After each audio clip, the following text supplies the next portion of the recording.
अस्सलामु अलैकुम वरहमतुल्लाहि ताला व बरकातुहू। नहमदुहु व नुसल्ली अला रसूलिहिल करीम। अम्मा बाद फ़ाऊज़ु बिल्लाहि मिनश शैतानिर रजीम। बिस्मिल्लाहिर रहमानिर रहीम। क़ाल नबिय्यु सल्लल्लाहु तआला अलैहि वसल्लम अन्निकाहु मिन सुन्नती फमन रग़िबा अन सुन्नती फ़लैसा मिन्नी। सदक़ा रसूलुल्लाह। बारगाह मुस्तफ़ा में बाबा से बुलंद पूरा मजमा झूम के दुरूद शरीफ पढ़ लीजिए। अल्लाहुम्मा सल्ली अला सय्यिदिना मौलाना मुहम्मदिन व अला आले सय्यिदिना मुहम्मदिन बारिक सल्लिम सल्लु अलैहि सलातन व सलामन अलैका या रसूल अल्लाह सल्लल्लाहु तआला अलैहि वसल्लम। बस मेरे बाद फौरन शाहकार तरन्नुम जनाब शहबाज रज़ा कलकत्तवी और शायर इस्लाम जनाब नदीम रज़ा फैज़ी, ये दोनों आपके बीच आएंगे। मुझसे कबल जमात अहले सुन्नत के मुक़्तदर उलमा कराम और शौराए इस्लाम को आपने बहुत उम्दा सुन लिया। मेरे पास इतना वक्त नहीं कि मैं सबका नाम गिनाऊं, फ़कत ये कह दूं कि जो ज़र्रा जिस जगह है वही आफताब है। इस वक्त चमनिस्तान फातिमा के वो महकते हुए कली कली नहीं कलियां इस वक्त मिंबर शरीफ पे जलवागर है। मैं समझता हूं हुजूर शिबली मियाँ का जो खिताब हो गया वक्त और हालात के हिसाब से, अब मैं हर जगह अपने खुतबा से मसाजिद के अइम्मा से हाथ जोड़ के शब्बीर भाई सिर्फ एक ही गुजारिश करता हूं कि अब कुर्सी तोड़ तकरीर की जरूरत नहीं है, अब जुब्बा फाड़ खिताब का जरूरत नहीं है, अब सिर्फ मज़ारों की चादरों की अहमियत बताने की जरूरत नहीं है। अब ये वक्त अपने नस्लों के वजूद बचाने का वक्त है। जब हमारा वजूद बाकी होगा तब हमारे मज़ारों के चादरों की अजमत सलामत होगी। जब हमारा वजूद ही नहीं बाकी होगा तो फिर हमारी कब्रों पे फातिया कौन पढ़े। इसलिए सिर्फ चादर गागर और लंगर के नाम पर लाखों खर्चे करने वालों होश में आओ, मत चढ़ाओ मेरे गरीब नवाज के तुरबत पे 20,000 की चादर। मेरे ख्वाजा तेरी चादर के मोहताज नहीं है, सिर्फ अकीदत से 10 रुपया का फूल पेश कर दो और उसी पैसे को बचाकर अपनी नस्लों के लिए एक ऐसा प्लेटफॉर्म तैयार कर दो जहां हम अपनी औलादों को दीन की भी तालीम दे सके, दुनिया की भी तालीम दे सके। अभी हजरत ने बताया कि बड़ी तेजी के साथ हमारी कौम की बच्चियां मुर्तद हो रही हैं। कसूर किसका है? शब्बीर भाई मातम करने को जी करता है, क्या करें ऐसे हालात में। अगर अब भी नहीं सुधरे तो फिर हमें सुधारने के लिए नबियों की जमात नहीं आने वाली। यही उलमा है जो आपको सीधे राह दिखाएंगे भी चलाएंगे भी। बड़ी तेजी के साथ मेरी कौम की बच्चियां मुर्तद हो रही हैं। रीजन 2 हैं। नदीम फैजी साहब सुन लीजिए, मुस्कुराने का वक्त खत्म हो चुका और मैं कहता हूं मुस्कुराने का हक नहीं है। हमारी कौम की बेटियां गैरों के साथ भाग रही, मुस्कुरा रहे। मैं कहता हूं हमें खिताब करने का भी हक नहीं है। हमारी कौम की बेटियां किसी अर्जुन के साथ भाग रही, हम जुब्बा और पगड़ी लेकर स्टेज पे घूमते रहे। शर्म आनी चाहिए। 2 रीजन है। आज हमारे पास अपना कोई स्कूल नहीं, कोई कॉलेज नहीं, कोई यूनिवर्सिटी नहीं है। एक रीजन तो ये है कि मेरी कौम की बेटियां गैरों के यहां पढ़ने पे मजबूर है और दूसरा रीजन ये है कि हमने निकाह को बहुत महंगा बना दिया है। नबी ये रहमत फरमाते निकाह को आसान करो, और जिस निकाह में जितना कम खर्च होता है अल्लाह उसमें उतनी ज्यादा बरकतें डाल देता है। आज मेरी कौम की बेटियां किसी महेश के साथ भाग रही, आज मेरी कौम की बेटियां किसी अर्जुन के साथ जा रही, शर्म आती है ज़ैनब नाम की बेटी किसी करण के साथ भाग गई। मैं आपसे कहूंगा मेरे भाई, आपने अपनी बेटियों का नाम ज़ैनब तो रखा, लेकिन ज़ैनब की जिंदगी की तारीख नहीं पढ़ाई।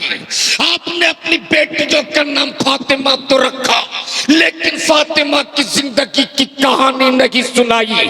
अगर हमने अपनी बेटियों का नाम ज़ैनब रखने से पहले ज़ैनब की जिंदगी की कहानी सुना देते तो खुदा की कसम मेरी बेटियां जान देना तो गवारा कर सकती थी, अपने ईमान का सौदा। है नारे तकबीर, नारे रिसालत, सीरत सैयदा तैयबा ताहिरा। हजरत लोग जा रहे हैं, आप लोग बैठे रहिए। हजरत लोग जा रहे हैं, बस आप लोग बैठे रहिए। एक बार जरा झूम के बोल दो या रसूल अल्लाह। ऐसे नहीं, जरा सुनेंगे तो एक बार मोहब्बत से या रसूल अल्लाह।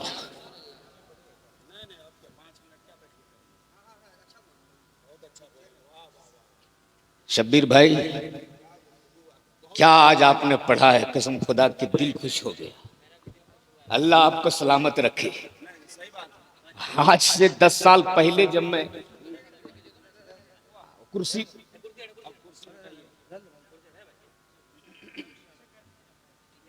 जरा पीछे ले लीजिए कुर्सी। अब नदीम फैजी साहब, ए बाबू हजरत वो थोड़ी सी वो छोटी वाली कुर्सी ले आओ इधर। ला बाबू, नहीं आज खिताब होगा, आज तकरीर होगी। आज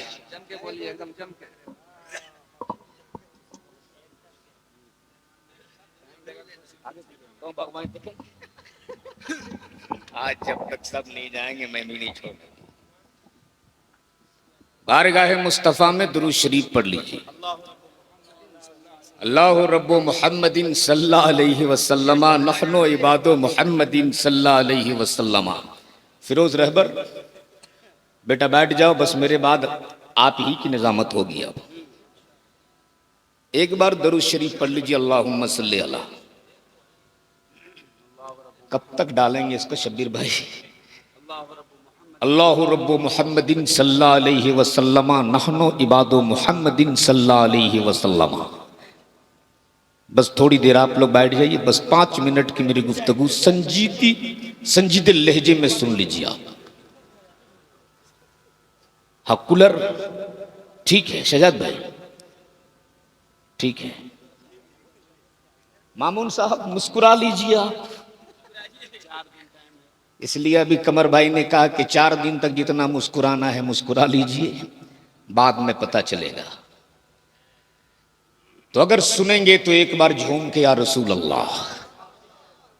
अब नदीम भाई, ये जितने लोग बैठे हैं ना, ओरिजिनल सुनने वाले लोग हैं। हाँ यही ओरिजिनल लोग हैं। इसलिए कि आजकल जलसे में फिरोज बाबू 3 क्वालिटी के लोग आते हैं। कुछ लोग जलसा देखने के लिए आते हैं, कुछ लोग जलसा सूंघने के लिए आते हैं, कुछ ही लोग होते हैं जो जलसा सुनने के लिए आते हैं। तो अब जो देखने के लिए आए थे देख लिए कि मामून रशीद ने स्टेज कैसे बनाया है, पंडाल कहाँ लगाया है, साउंड कैसे लगाया है, देख लिए, चल दिए। अब जो लोग सूंघने आए थे वो सूंघ रहे थे, चाय की दुकान कहाँ है, पकौड़ी की दुकान कहाँ है, समोसा कहाँ बना है, सूंघ लिए, चल दिए। अब जो लोग सुनने के लिए आए थे ओरिजिनल, अब यही लोग बैठे हुए हैं। सुभान अल्लाह।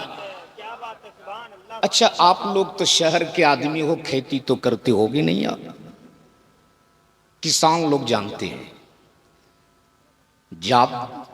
जब धान पक जाता है तो शब्बीर भाई बहुत बड़े किसान हैं। धान कटने पकने के बाद लोग काट लेते हैं।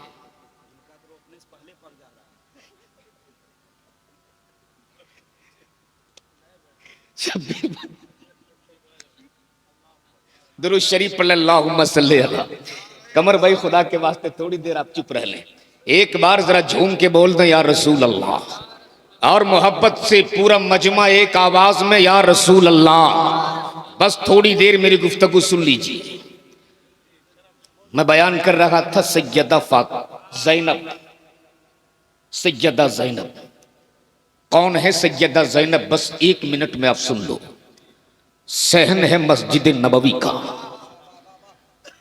6 साल की बच्ची कुरान की तिलावत फरमा रही, और तिलावत फरमाते फरमाते थोड़ा सा दुपट्टा सर से सरक गया।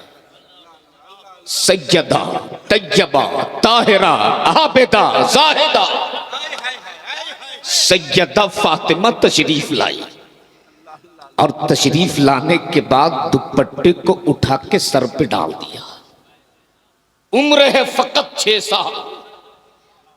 पूछो इन उलमा से 6 साल की उम्र में पर्दा फर्ज नहीं है, लेकिन सैयदा फातिमा ने सर पे पर्दा डालने के बाद, सर पे दुपट्टा डालने के बाद सैयदा फातिमा बोल पड़ी है, बेटी ज़ैनब खबरदार अपने सर से दुपट्टा सरकने ना देना, वरना तेरे नाना मुस्तफा तुझसे नाराज हो जाएंगे। इतना सुनना था।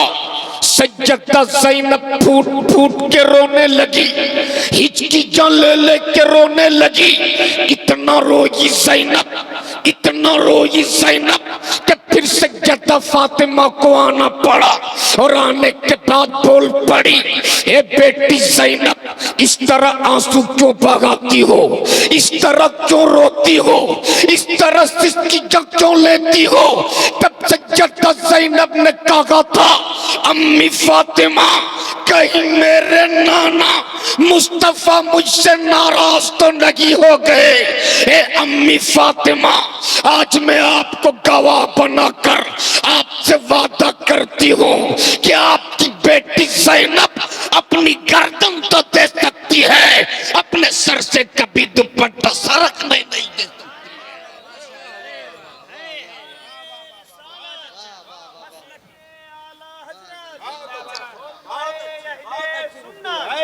जिंदाबाद जिंदा नारे तकबीर, नारे रिसालत, सुन्नते मुस्तफा कॉन्फ्रेंस।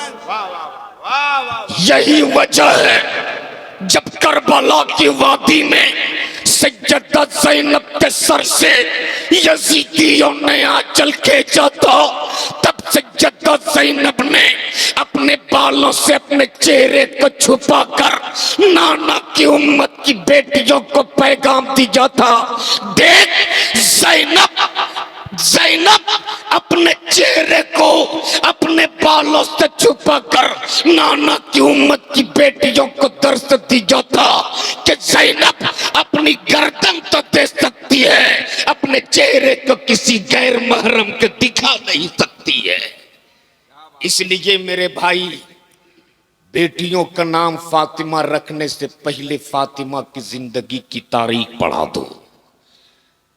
बेटियों का नाम ज़ैनब रखने से पहले ज़ैनब की जिंदगी की कहानी सुना दो। खुदा की कसम, हमारी ये कौम की बेटियां अपनी जान देना तो गवारा कर सकती, अपने इज्जत का सौदा करना कभी गवारा नहीं कर सकती है। लेकिन आज जिस निकाह को मुस्तफा ने आसान करने को कहा है, ये तिलक और मुतालबे जहेज ने वो आतंक मचाया है कि अगर किसी गरीब बाप के पास आज के इस दौर में 4-5 बेटियां होना, उसकी रात का सोना हराम हो जाता है। न उससे दिन को सुकून मिलता है, न रात को चैन मिलता है। इसलिए मैं आपसे कहूंगा, अगर गैरतदार माओं के दूध पिए हो तो आज सुन लो। अगर जानवर नहीं बेटा पैदा किए हो तो सुन लो, याद रखना हमारे इलाके के हजरत एक सर्वे के मुताबिक इसी पश्चिम बंगाल के इसी इलाके के 10% मेरी कौम की बेटियां मुरादाबाद, सूरत और गुजरात जैसे शहरों पे बिकने पे मजबूर है। मैं पूछता हूं, क्या मेरे इस इलाके के सारे नौजवान इतने बेगैरत हो गए कि हमारी कौम की बेटियां आज गैरों के शहरों पे बिकने पे मजबूर हो गई है? अगर जमीर जिंदा है तो सिर्फ 5 मिनट की मेरी गुफ्तगू सुन लो आप। शब्बीर भाई, इसी बंगाल में एक जगह है मालदा, आपने सुना है ना? कई बार। उसी मालदा इलाके से लॉकडाउन का जमाना था कमर भाई, हालात कुछ साजगार हुए थे, इक्का दुक्का ट्रेनें चल रही थी। उसी पीरियड में फोन आता है वही मालदा इलाके से, एक अल्लाह के वली का उर्स होता है, जलसे की तारीख थी और तारीख भी इस शर्त के साथ ली गई कि हजरत रेलवे स्टेशन में कोरोना का जांच बड़ी तेजी के साथ हो रहा और हालात भी वैसे ही थे, जो जहां मिल जाए पटक के नाक में पाइप डाल देते थे। उन लोगों ने कहा बहुत जोरदार मालदा रेलवे स्टेशन में कोरोना जांच हो रहा, इसलिए हम लोग रेलवे स्टेशन नहीं आएंगे। मैंने कहा ठीक है, बस स्टैंड में रहना, मैं रेलवे स्टेशन आ जाऊंगा। मालदा रेलवे स्टेशन से बस स्टैंड की दूरी सिर्फ 1.5 से 2 किलोमीटर। 3 बजे भोर उतरा हूं मालदा, कोई सवारी नहीं।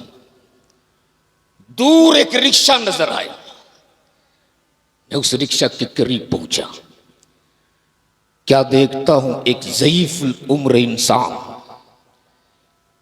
जिनके चेहरे पे सफेद दाढ़ी है, सर पे गमछा बांधे हुआ, उम्र उसकी तकरीबन 65 से 70 होगी। जैसे ही उसने मेरे कदमों की आहट सुनी, बड़ी तेजी के साथ उसने मेरी तरफ देखा। मैंने कहा चचा हमें बस स्टैंड जाना है। जल्दी से सीट से उतरा, अपने गमछे से साफ किया, मुझको पीछे बैठाया, अगले सीट संभाल दिया। आज भी मालदा स्टेशन में पेट्रोल वाला रिक्शा है, आज भी। जैसे ही अपनी सीट संभाला, मैं पीछे की सीट पे बैठा, कुछ दूर चला था, उसके नहीं सुनाता हुआ जिस्म देखकर, उसकी के कमजोर बदन देखकर मुझको रहम आ गया। मैं रिक्शे से उतरा और उतरने के बाद मैंने कहा चचा आखिर वो कौन सी मजबूरी है जिस मजबूरी ने आपको इस उम्र में रात के इस वक्त रिक्शा खींचने पे मजबूर किया? उसने मेरी तरफ देखा और कहा हजरत आप मुसाफिर हो, सफर कर लो, ये तो मेरा रोज का काम है। मैंने कहा था चचा मैं अपने कौम का एक जिम्मेदार आदमी हूं, जब तक आप बताओगे नहीं ऐसे मसाइल का हल कैसे होगा, आपको बताना होगा। आखिर वो कौन सी मजबूरी है जिस मजबूरी ने आपको रात के इस वक्त इस उम्र में रिक्शा टानने पे मजबूर किया? उसने डबडबाई हुई आंखों से मेरी तरफ देखा और बर्राई हुई आवाज में बोल पड़ा, हजरत मेरे पास बेटे नहीं है, नहीं है मेरे पास बेटे। अल्लाह ने मुझको बेटा नहीं दिया है। अल्हम्दुलिल्लाह मैं 4 बेटियों का बाप हूं, 4 बेटियों का। और मेरे गुर्बत के आलम ये है कि दिन भर मैं रिक्शा चलाता हूं, रात को घर जाता हूं, तब मेरे घर में चूल्हा जलते हैं। जिस रोज मैं रिक्शा नहीं चलाता ना, अपने बच्चों को भूख के पेट सुलाता हूँ। ये मेरे गुर्बत के दिन है। मेरी 3 बेटियां शादी के लायक हो चुकी, लेकिन जमाने के इन लालची लोगों के वजह से, तिलक और मुतालबे जहेज के इन लालची लोगों के वजह से आज भी मेरी वो बेटियां जो दिन जवानी के ससुराल में गुजारने के थे, मेरी गुर्बत के वजह से आज भी मेरे कांधे पे जनाजे की तरफ पड़ी हुई है। ऐसा नहीं कि रिश्ता नहीं आता, रोजाना कोई न कोई रिश्ता लेकर आता है। मेरी बेटी को पसंद कर लेने के बाद वो वापस घर जाता है और जाने के बाद टेलीफोन पे कहता, देखा हमें तेरी बेटी पसंद है मगर डिमांड में 2.5 लाख रुपया चाहिए, एक मोटरसाइकिल चाहिए। हजरत मेरे गुर्बत का आलम यह है कि दिन भर रिक्शा चलाता हूँ तब मेरे घर में चूल्हा जलते हैं। मैं डिमांड में 2.5 लाख रुपया कहाँ से लाऊं? तिलक में देने के लिए मोटरसाइकिल कहाँ से लाऊं? आज भी मेरी बेटियां मेरे घर पे पड़ी हुई है।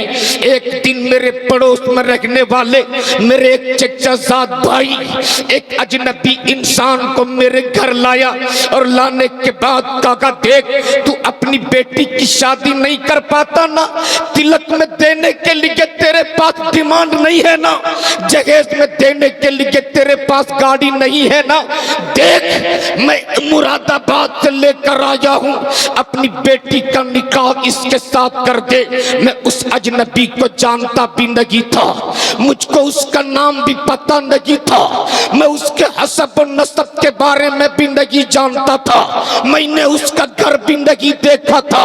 लेकिन जमाने के इन लालची लोगों ने, समाज के इन ठेकेदारों ने एक मजबूर बाप को इतना मजबूर किया था कि मैं अपने सीने पे पत्थर रखकर अपनी फूल जैसी बेटी, जिसको मैंने बड़ी नाज़ो नगम से पाला था, जिसको मैंने बड़ी मेहनत से परवरिश किया था, जिसको रिक्शा चला चला कर जिस बेटी को मैंने पाला था, अजनबी के साथ निकाह करने पे मजबूर हो गया।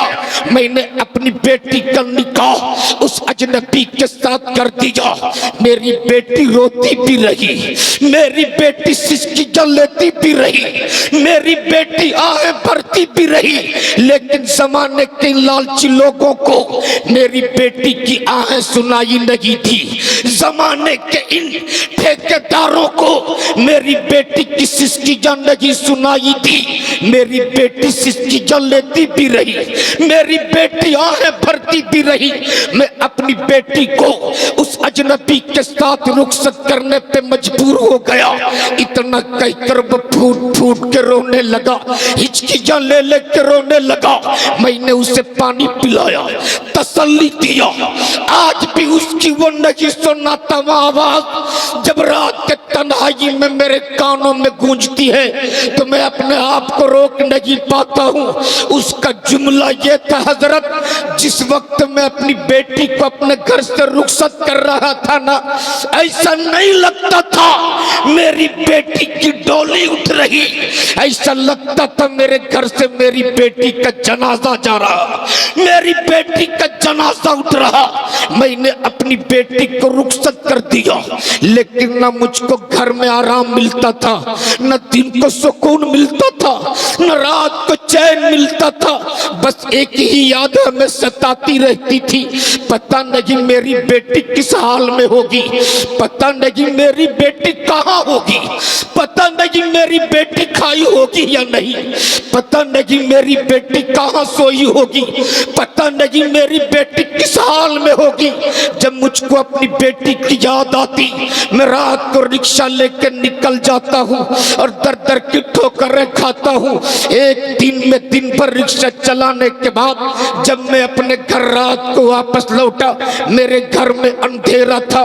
मैंने दरवाजे पे कुंडी बजाई, मेरी बेटी ने दरवाजा खोला और दरवाजा खोल के मेरी बेटी मेरे कदमों पे गिर गई और गिर के कहने लगी, अब्बू मैं जिंदा रहने के लायक नहीं, मुझे मार दो अब्बू, मैं समाज में अपना चेहरा दिखाने के लायक नहीं, मुझे मार दो अब्बू, मैं जमाने को अपनी शक्ल दिखाने के लायक नहीं, मुझे मार दो अब्बू।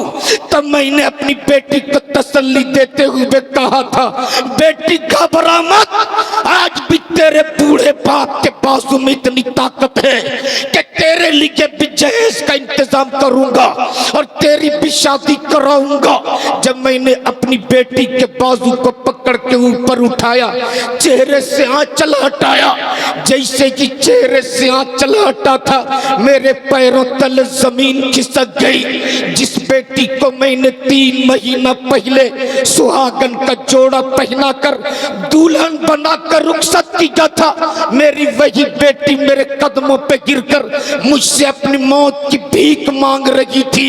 वही बेटी मुझसे अपनी मौत की भीख तलब कर रही थी। मेरी बेटी ने कहा, अब्बू आपके साथ भी धोखा हुआ है, मेरे साथ भी धोखा हुआ है। जिस अजनबी इंसान को आपने दामाद बनाया था, जिस अजनबी इंसान के निकाह में आपने मुझको देकर मेरा शौहर बनाया था, वो मेरा शौहर नहीं था, वो तो जमाने के दलाल था, दलाल, जो यहाँ से ले जाने के बाद ना जाने मुझ पर कितने जुल्म सितम के पहाड़ तोड़े। वो कौन ऐसी रात गुजरी जिस रात में किसी दरिंदे का शिकार न बनी? वो कौन ऐसा दिन गुजरा जिस दिन मुझे किसी ने मेरे जिस्म से खेला ना हो? अब उन जालिमों से किसी तरह बचा कर आई हूँ, लेकिन मैं जिंदा रहने के लायक नहीं। मुझे मार दो अब्बू, मैं समाज में अपनी शक्ल दिखाने के लायक नहीं, मुझे मार दो अब्बू। मेरे कौम के नौजवानों, ये वाकया किसी एक घर का नहीं, आज हजारों घर ऐसे हैं जहां रोजाना ऐसे वाकयात होते हैं। हजारों मेरी कौम की बेटियां ऐसी हैं जहां रोजाना बाजारों में बेची जाती है। हजारों ऐसे बाप हैं जिनकी बेटियों का सौदा रोजाना हो रहा। इसलिए आज की सुन्नत रसूल कॉन्फ्रेंस से मैं आपको हाथ जोड़कर आपसे कहूंगा, खुदा ने अगर आपको बेटा दिया है उसे बेचो मत, बल्कि किसी गरीब की बेटी को अपने घर के बहू बना ले और मस्जिदों में निकाह करके मौला अली की सुन्नत अदा कर दे। खुदा की कसम, तुम जमीन के ऊपर रखोगे तब भी कामयाब रहोगे, कब्र के मंजिल में जाओगे तब भी कामयाब। नारे तकबीर, नारे रिसालत, सुन्नते मुस्तफा कॉन्फ्रेंस, हजरत अल्लामा अलहाज शहादत हुसैन बरकाती। वाह वाह वाह वाह वाह, बहुत अच्छा। इसलिए मत बेचो आप अपने औलादों को, बहुत अच्छा पैगाम है, जिंदाबाद। मत बेचो अपने औलादों को। आज मेरी कौम की बेटियां नकाब पहनकर मस्जिद के दरवाजे पे खड़ी रहती है, कागज के पुर्जा लेकर कहते हैं, इमाम साहब ऐलान कर दीजिए फला तारीख को मेरी बेटी की शादी है। भिकमंगों ने 1.5 लाख का डिमांड किया है। मैं पूछता हूं वो कौन है जिसने मेरी कौम की बेटियों को मस्जिद के दरवाजे पर खड़े होने पे मजबूर किया है? कौन है वो जो अपनी जमीन को एक बेटी के बाप को बेचने पे मजबूर किया है? इसलिए मैं आपसे हाथ जोड़ के कहूंगा, मेरे भाई मत बेचो आप अपनी औलादों को, मत बेचो अपने बेटों को, बल्कि किसी गरीब की बेटी को अपने घर की बहू बना ले। मैं तो मुबारकबाद देता हूं मामून रशीद को, इनके वालिद को, इनके ससुर को। अल्लाह तबारक ताला सबको इस तरह निकाह करने की तौफीक अता फरमाए। इन्होंने शादी की ओपनिंग डीजे से नहीं की, गाने और बजाने से नहीं किया, इसने इसके इफ्तिताह किया है तो जिक्र खुदा और जिक्र मुस्तफ़ा से किया है। क्या बात है, सुभान बस अल्लाह। रब की बारगाह में दुआ कर लो मेरे मालिक, अगर किसी तरह की कोई कमी बेशी हो गई हो तो इसे पाई तकमील तक पहुंचाते हुए रसूल पाक की सुन्नत निकाह जैसे सुन्नत को अदा करने चले हैं, मेरे मालिक इसे अपने हबीब के सदके कबूल फरमाते हुए हम सबों की मगफिरत फरमा दे। वक्त बहुत तेजी के साथ सफर कर गया। दो मेरी जमात के बड़े बड़े शायर हैं जिनको हमें सुनना है। जिंदगी सोहबत यार बाकी खुदा हाफिज। अस्सलाम वालेकुम वरहमतुल्लाहि तआला व बरकातहू। सुभान अल्लाह, सुभान अल्लाह। हजरात, बहुत उम्दा खिताब हज़रत अल्लामा बरकाती साहब का आपने सुना। अब दो